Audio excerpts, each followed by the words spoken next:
Good day, Mom. I am Cindy B. Abgelina, and I am here to present to you my report about the Chapter 2 with the title of Theory of Organization in Business and Industry. Sound Practice and Fundamental Principles. Terminology in Business. A principle can be defined as a fundamental statement or truth providing a guide to thought or action. The fundamental statement applies to a series of phenomena under consideration and signifies what results to expect when the principle is applied. Hence, by means of principles of management, a manager can avoid fundamental mistakes in his work and with justified confidence can reasonably foretell the results of many of his efforts. Principles are basic, yet they are not absolute. They are not laws, and they do not imply that the same identical results will occur in each set of circumstances that appear to be similar. In application of management, principles are flexible in that they should take into action particular, special, and changing conditions. Knowledge of a principle is helpful, but skill in its application is equally important. For example, occupying a vital position in management are human beings with all their motives, emotions, thoughts, and relationships. While knowing of human behavior is increasing, it is still not possible to catalog people. Next is attribute for the term organization. The word organization has been used to transmit a variety of meanings by various authors. A certain author, for instance, defines organization in the broad sense of a collection of persons working together for a common purpose. Another equally known author employs the word organization to indicate a group of individuals who are cooperating willingly and effectively for a common end. Again, another author uses the term organization to denote a process or activity and defines organization as the process of contributing the work which individuals or groups have to perform with the faculties necessary for its execution, that the duties so performed provide the best channels of the efficient, systematic, positive, and coordinated application of the available efforts. Still, another author defines organization as the structural relationship between the various factors in the enterprises. The structural factors are what are called the 5 M's, which means men, materials, machines, methods, and money. From the different meanings given to the term organization, it can be gathered quite clearly that a certain school refers to emphasize the process rather than the relationship between the factors within which the process takes place. The other school of thought emphasizes the conception of an organization as the relationship between the various functions and factors, and within that relationship, the process takes place as desired. When we think of organization, therefore, we should have a clear mental picture of whether we are referring to the process or to the relationship. Next is basic considerations in organization. The building of an effective organization requires the use of sound business judgment. No single plan could be applied discriminately in every situation. Each organization is a distinct problem itself. There are multitudes of factors bearing on the making of decisions. Thus, in developing any organization, the following considerations should be taken into account. First is, there should be a clear and complete statement of objectives. The objective permits all activities within an enterprise. It influences the number of activities and the extent to which these activities are carried out. It is extremely difficult to judge the effectiveness of an organization without an adequate knowledge of the objective of the enterprise. The attainment of objective requires the performance of many activities. It may necessitate the expansion of personnel, the further division of work, the delegating of authority, and the creation of subordinate levels of responsibility. As a business grows, there is an ever-increasing amount of work and an ever-increasing complexity of functions required to carry on the business. Objectives will also diversify or increase in number. Second is, there should be a thorough analysis of the entire proposition surrounding the business. Once the purpose of objective has been clarified, all pertinent information on the business must be assembled. All possible courses of action should be analyzed. Necessary analysis should be made as to the product to be manufactured, the service of the sold materials, markets and channels of the contributions, machinery and equipment, the labor, supervision management, and all other requirements. The result of such analysis will give a fair approximation of the ultimate chances of success and of the magnitude of the problems involved. At the same time, it serves as basis for the future operation of the business. Third is, the necessary functions should be determined. Organization building requires the organizers the certain those functions which are considered most important and which will require the most attention. Likewise, the complementary functions should be logically grouped and placed under the particular department where each group of function correspond belongs.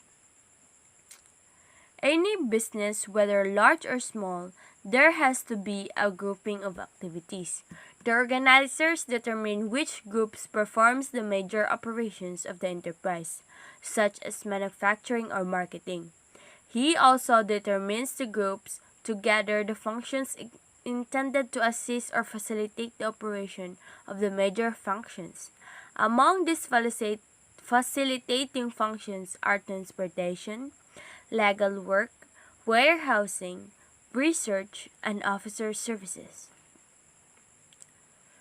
The fourth one is the man best fitted for the work and to head each department or divisions should be selected. Picking the people to the man of managerial positions in organization is a major job. The success of any enterprise will depend largely on the ability and skill of the executives who will run it. The head department are to be chosen not only because of her competences in performing or supervising the tasks of that department, but also on the basis of how well they will work with other heads of department or divisions in attaining the overall objectives of the company or establishment. The men selected should be given sufficient authority to operate their own department or division without interference. They should be held strictly accountable for the results. Each of the men must know exactly what is expected of him, and all of them must be imbued with the willingness to work together efficiently and cooperatively to a common end. Next is underlying principles in organization. The foregoing considerations are considered on the basis of underlying principles. Inasmuch as business has conditions peculiar to itself, a set of rules cannot, of course, be laid that would be applicable to the organization of all enterprises. However, certain underlying principles can be given. Among of these are: first is principle of objective. In starting any business enterprises or in the carrying of any activity by the concern as a whole or by any of its units, a clear and complete definition of the objective is a prerequisite. A development of plans concentrating of efforts depends upon the clear understanding of the objectives of the enterprise. Other activities in any must contribute the attainment of the major objective. For example, if the aim is to manufacture and sell quality products, then the entire organization must be built with that idea. And those in the company must think and act in terms of quality production. The objective serves as the guide to future planning and action. It integrates policies, projects, and programs. It enables everybody in the organization to act consistently, consistently in accomplishing a common goal. The principle of analysis. It is the act of breaking up a whole into a part so as to find out their nature, qualities, importance, and etc. The entire problem should be analyzed so that all the attendant elements could be known and segregated and so assigned to each element in its relative weight. Third one is the principle of simplicity. All activities which are not absolutely necessary should be eliminated, and those required should be handled in the simplest practical way. The creation of positions should be based on paramount necessity. The correlated principle simply means that no executive position should be created or filled unless the business will suffer or make less progress without it. The simplest organization that will serve to attain the desired objective is considered to best use.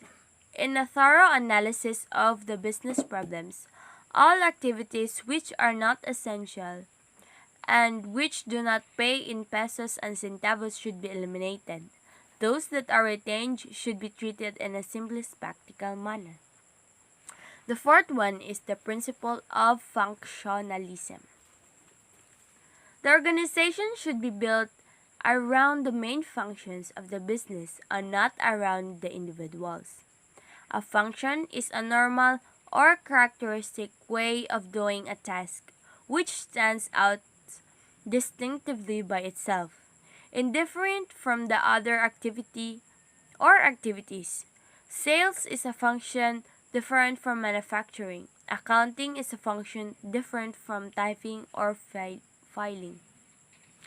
The nature of business determines the main function of that business.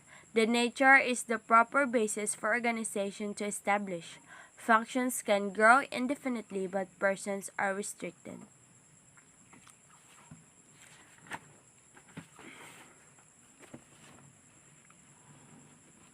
Applying the principle of functionalism.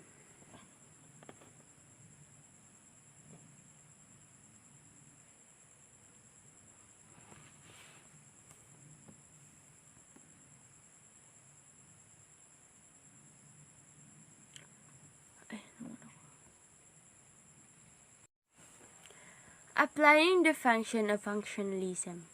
First step to be done is to show each function or activity required to carry on the business and to segregate the same function or activity from the rest. The second step is the grouping together of like complementary functions so as to form several major groups. In a big concern, all the necessary activities relating to the field of distribution should be in the same major group. All necessary activities relating to manufacturing should be included in another major group, and so on. Each of the main groups will then be the basis for a major department. This arrangement gives a framework for a well-balanced, clear-cut organization and does away without any tendencies toward loose, high-handed organization, with the resultant of overlapping and duplication of effort and concentration on one or more functions and restriction or omission of the others. The application of principle of functionalization, however, varies according to the size of the business concern. In a major small industrial concern which is newly established, the major functions of the business would probably be sales, manufacturing, and finance. The organization would be built around functions. In a large concern, the major functions must be sales, manufacturing, finance, engineering, and personnel. In a large or very large concern with numerous products or number of plants and nationwide or perhaps worldwide distribution is not so simple.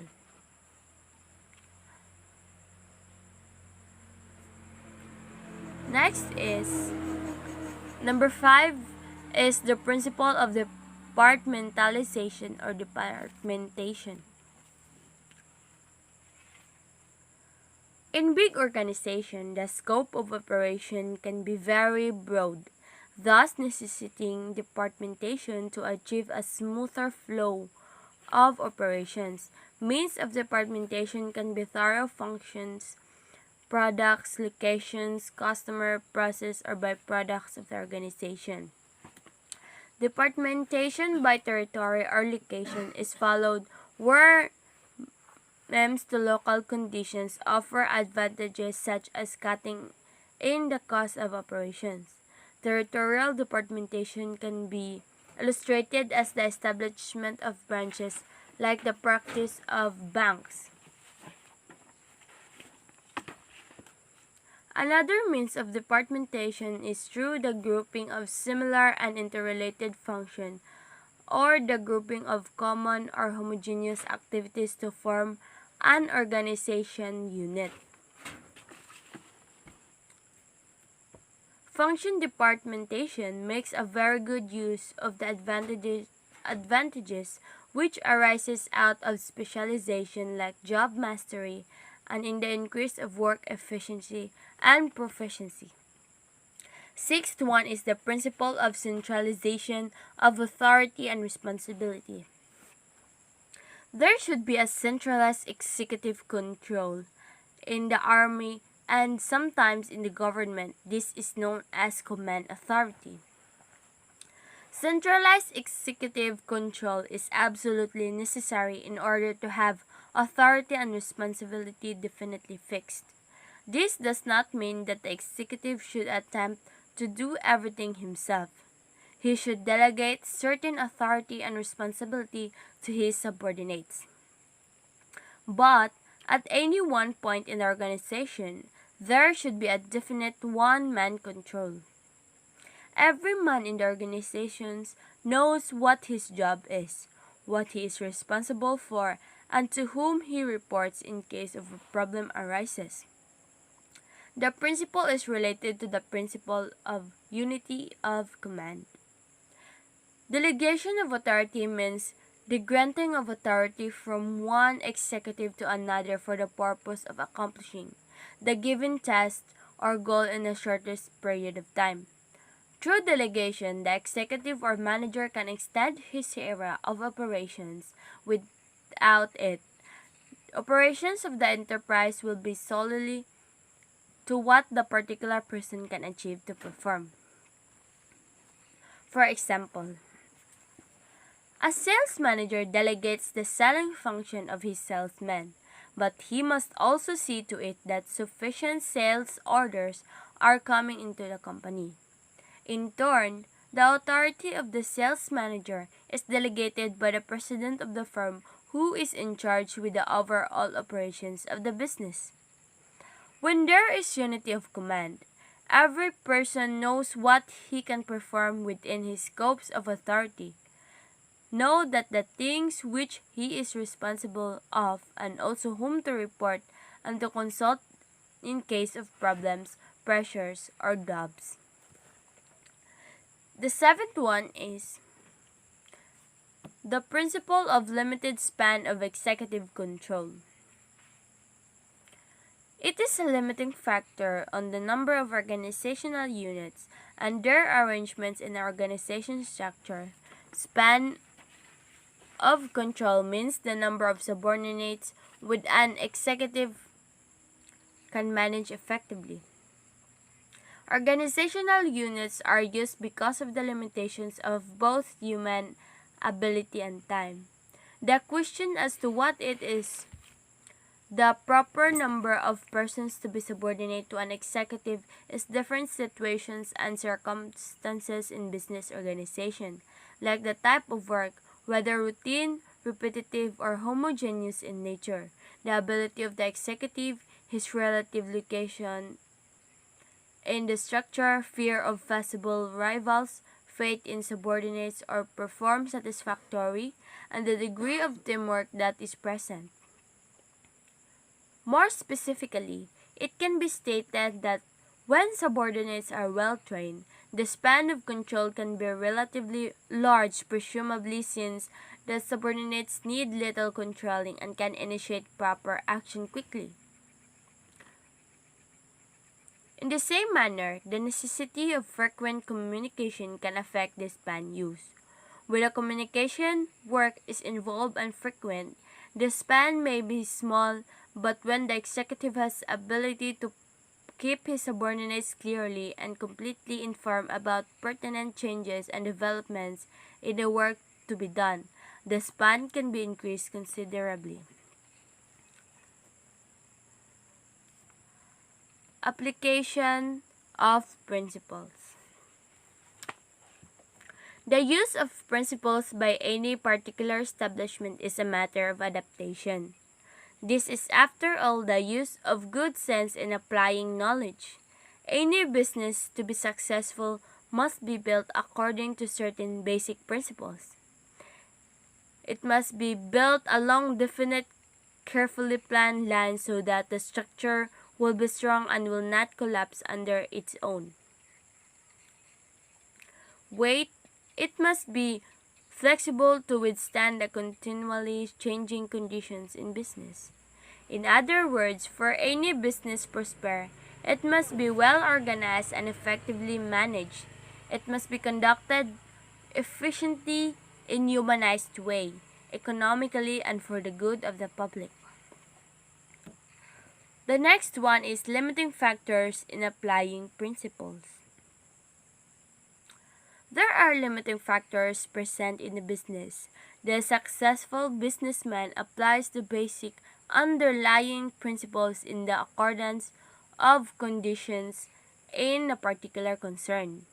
In a certain business, basic principles may be applied fully to advantage, while in the other not, because there are present limiting factors which stand in the way of full application of the principle in question. For example, let us take an ideal organization for a certain new enterprise which necessitates four major divisions of activities. These divisions are finance, sales, production, and engineering. Need a competent executive in charge of each. The company, however, on account of limited financial resources, chooses one man of broad training to be in charge of two major fields or departments rather than to head only one. The ideal plan, therefore, of placing one man for each department was deviated from due to the limiting factor, the scarcity of money.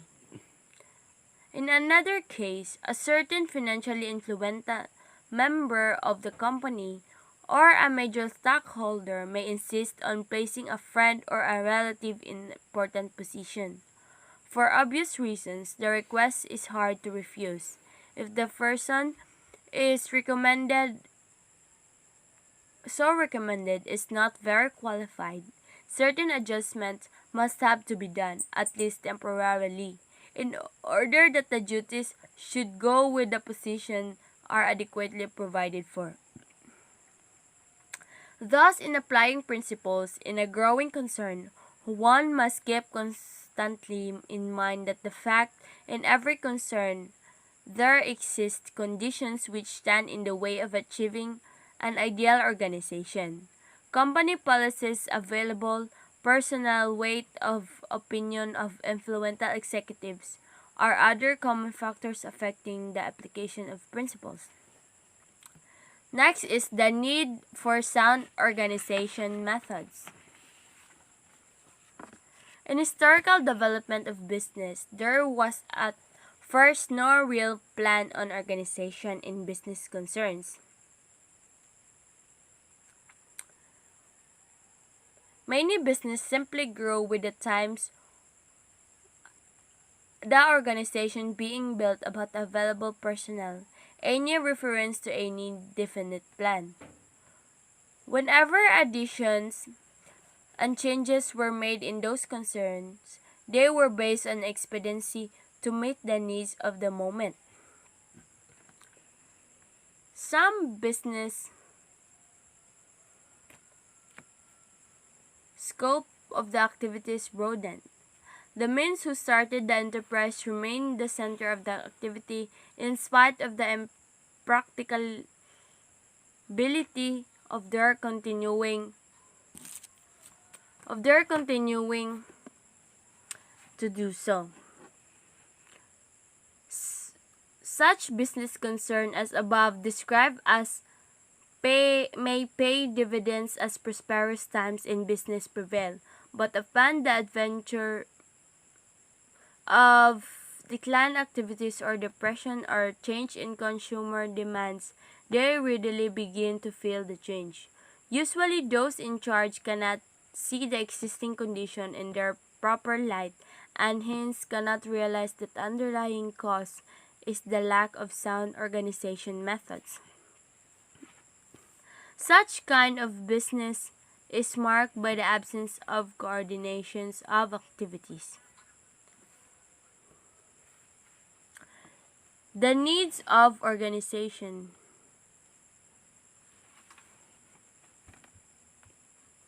Organizational charts are diagram forms representing the important aspects of an organization, including the major functions and their corresponding relationships, the channels of supervision, and the relative authority of each employee in charge of their respective functions. Organizational charts serves as useful tools in helping visualize an organization in its entirety when it can prove quite burdensome when expressed in either spoken or written descriptions.